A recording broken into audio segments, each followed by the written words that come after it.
When Hernando De Soto entered Kentucky on May 10, 1541, he described one Indian tribe in western Kentucky between the Cumberland and Ohio rivers, calling them slightly different names, ranging from Quiz, influenced by a place name of renown from De Soto's conquest of Peru, to Quizkey to Kiska, all sounding about the same in their language. The French would call them Kasky, and the English Cashinampu. So Hernando De Soto comes into Kentucky. Hernando De Soto finds the Quiz, okay? So he comes in, right, in western Kentucky between the Cumberland and Ohio rivers. So that's where he's at, western Kentucky, past the Cumberland, before the Ohio River. Sunday the 8th of May, 1541, under a nearly full moon, Hernando De Soto's army arrived at midday at the first town of Quizkey, today's Hopkinsville, Kentucky. And they took them unexpectedly and captured many people, mostly women and children. The Indian men were gone to do their labors at their cornfields. So that's Hernando De Soto, right? He goes to Hopkinsville. Hopkinsville is where the tribe, the first town of Quizkey, was. So there's another good one, right? No permanent settlements. Well, what about Quizkey? The Quizkey were here. What happened to them? Oh, that's right. Y'all genocide them. How fucking convenient. Oh, yeah. Well, you know, it was 100 years ago. That don't count. Bullshit. That fucking counts more than anything. If anything, Hernando De Soto, in addition to the people that he flat out murdered and assassinated and killed like a barbaric fucking butcher, savage fucking piece of shit, psycho, you're talking about a savage. These fucking conquistadors are the biggest fucking savages. The fucking French Empire, English Empire, they did some of the shittiest fucking people. The Pequot War, Scorched Earth, the Iroquois, in northern New York. So, you know, George Washington just wiping everybody out. So Hernando De Soto, he comes through Kentucky, right? So that's sort of his story. He enters Kentucky at today's Fort Campbell. So he comes in through Fort Campbell. His army would travel north, which is according to the Inca's informants. According to Inca's informants. For 88 miles to the Ohio River over the next 2 weeks. So he comes through Kentucky, Fort Campbell. He's traveling north for 88 miles to the Ohio River over the next, it takes 2 weeks to trek 88 something miles. They spend 4 weeks preparing to cross it. So they're in Kentucky for 2 weeks walking, right? Just crossing from the southern end to the northern end. They get to the Ohio River. Then they prepare a month to cross the Ohio River. Because they got horses, I guess chariots, and those Roman hats, right? I don't know. They have a bunch of equipments, right? The Spanish conquistador hat, that metal hat, right? Because, I don't know, whatever. So, it's stupid. The next day, according to Wrangle, De Soto's secretary, Sunday, the 8th of May, they arrived at midday, according to Beedma, the king's agent, at the first town of Quizkey at today's Hopkinsville, 6 miles from their meadow camp, and they took the natives unexpectedly and captured many people, mostly women and children. Beedma says the Indian men were gone to do their labors at the cornfields. So this is what Hernando De Soto does, right? He comes in, takes over, right? He needs to cross this town, he needs to cross Ohio River, and while they're waiting for a month, he takes over a town, and then he frees them, and then they're like, well, they weren't even happy about that, right? No, they don't like you capturing their people, you know, they're fucking pissed off about it. It's fucking bullshit. So, and then while the Native Americans were in the cornfields, they went ahead and captured the men, or the women, right? So, you know, not very. This is something else. The Pequot War. They massacred 700 Pequot Indians, all women and children and old men. Okay, the Great Cherokee Massacre of Yahoo Falls in Kentucky, 1810. Women, children, old men. This is a barbaric fucking psycho, you know, butchery. This fucking psycho. You're gonna see this totalitarian, fascist, psychoticness persistent throughout American history. People don't give a shit about others.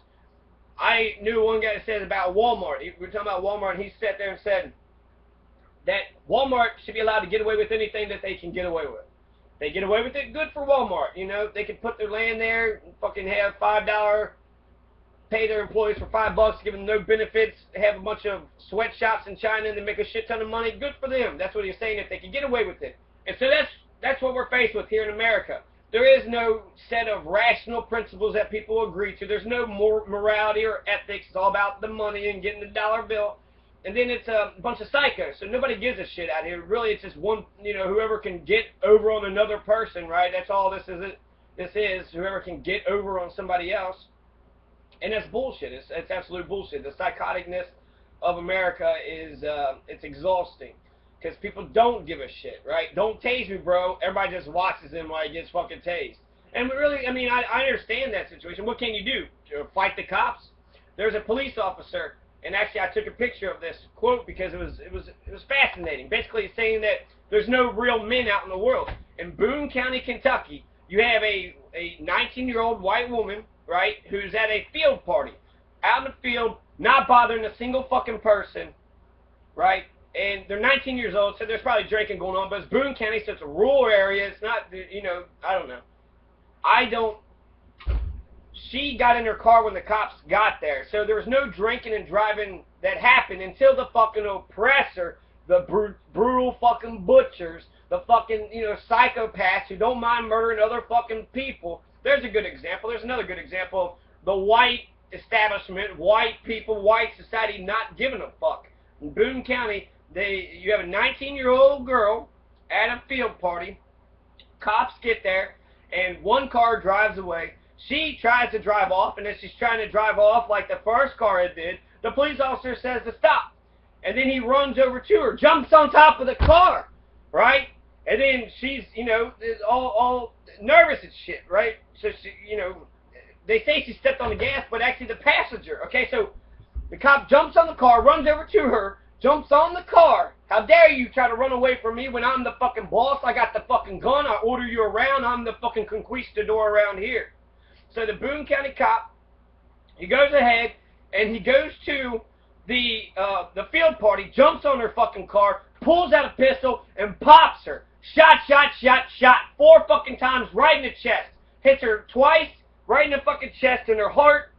I don't know if it was a head shot, but it was all chest shots, right? Could have been a head shot. I don't fucking know. A head shot? You're shooting people in the chest? So he's the one that jumps on the fucking car, going to be like, oh, she tried to murder me, vehicular manslaughter. That's fascinating, because the LMPD tried to run me over with their car. So you're sitting there telling me if I was a Boone County cop, and I was in Louisville, and the LMPD, undercover, never did tell me who they were, tried to run me over, I'm allowed to pop them? I'm allowed to shoot them a bunch of times? That's what the Boone County police officers are saying, and that's what the white community of Boone County is saying. She didn't hurt anybody. She didn't do anything to anybody. It's a field party out in the middle of fucking nowhere. They're not bothering a goddamn person. It was some asshole that just wants to either fuck up they're having fun, someone fuck up their fun. Nah, I heard about a fucking party, I'm gonna fuck up their fun. They weren't loud, they weren't being obnoxious, they were bothering nobody. Until that fucking asshole shows up on the fucking scene. I'm the boss, you better do as the fuck as I say. Well, what if we don't want to do that? What if we think you're an asshole who's going to kill one of us? What if we think you're a trigger-happy fucking piece of shit that will murder a motherfucker that didn't pose any threat to you? And that's what our government did to Iraq. That's what our government does to all these countries. So really, all this is just a big facet of what our own government is doing. The biggest terrorist nation is the United States. We terrorize the shit out of Somalia, out of Yemen, out of everybody except for the Saudi Arabian, the Saudi Arabia, which is where the 9/11 terrorists came from. So we basically fuck with everybody except for those who actually did us harm. But the Boone County thing is basically all the white people didn't give a shit. He hasn't been indicted, and the sheriff and the coroner and everybody else. And they said, well, we need more men out in this fucking world. We need more men. If that was my daughter, no, I wouldn't hesitate to have done something about it. Absolutely not. You're going to kill my fucking kid because, why? I sat there and watched the fucking video. So,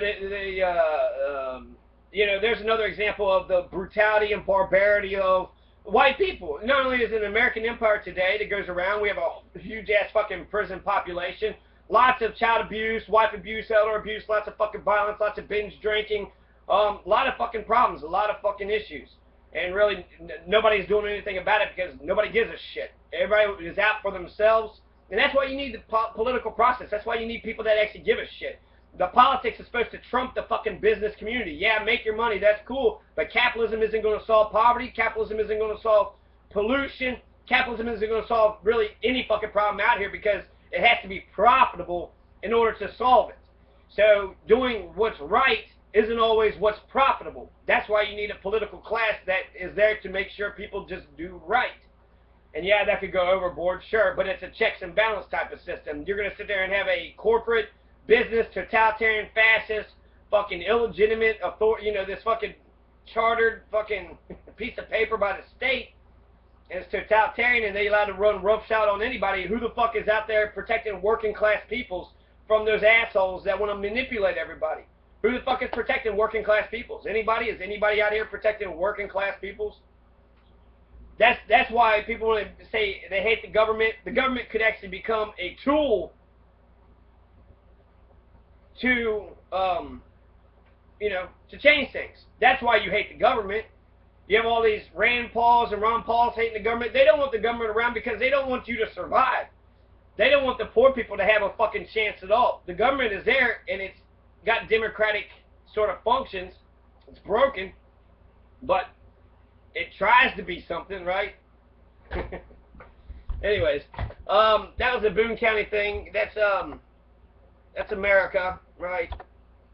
So on Saturday, the 21st of May, the Army moved on to a savanna between the river and a small town. They made camp, began to make 4 piraguas in order to cross the other side. Many of those conquistadors said that this river was a large river than the Danube.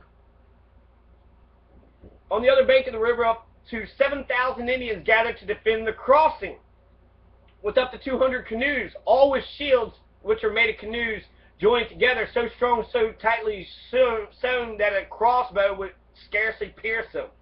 Arrows came raining, and the air was filled with them, and with such a yell so that it seemed a matter of great dread. But when they saw that the work on the piraguas did not let up for them, they said that the Pakaha, whose men they were, commanded them to remove themselves from there, and thus they left the crossing undefended. On Saturday, 8th of June, all the army crossed the Great River in the 4 piraguas, and they gave many thanks to God because, in their opinion, nothing so difficult could ever be offered them again. So you had about, they said 7,000 Native Americans. 7,000 Native Americans. So you got Hernando De Soto sweeping across the southeast of the United States, right, through Alabama, Mississippi, Georgia, Florida, and he finally gets to Kentucky. Well, they heard about him, okay? They heard about De Soto in the fucking, and I guess that would be Illinois. So you have Illinois Native Americans coming up to the Ohio River, ready to fuck over these people. And actually, they should have made a pitched battle. They should have made a pitched battle because when they said they let them cross, you know, they let them fucking be conquistadors, you know, fucking terrorizing fucking psychopaths. So it's weird actually because before and after De Soto, you have Cahokia, big metropolis of Cahokia, was probably the biggest fucking Native American establishment in North America ever. Was Cahokia. And so you had this big ass Cahokia. I think it was in, I don't know, it was east of Kentucky, Missouri, Illinois, somewhere around there, somewhere over that way a little bit. And so you had Cahokia as this big ass fucking, you know, it had 10,000, 20,000 more people, right? It was a civilization built on top of big ass fucking hills and mounds and platforms and shit. And then after Hernando De Soto comes here, you have La Salle. When La Salle comes down the river, you don't have any more Native Americans. You have about 5 tribes. That's all La Salle was able to find was 5 fucking tribes. So what the fuck did Hernando De Soto do from the time Cahokia was around to the time La Salle went down the Mississippi River?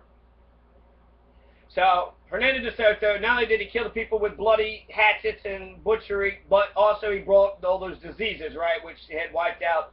A lot of people say 80% of the Native Americans, but you cannot ignore the butchery.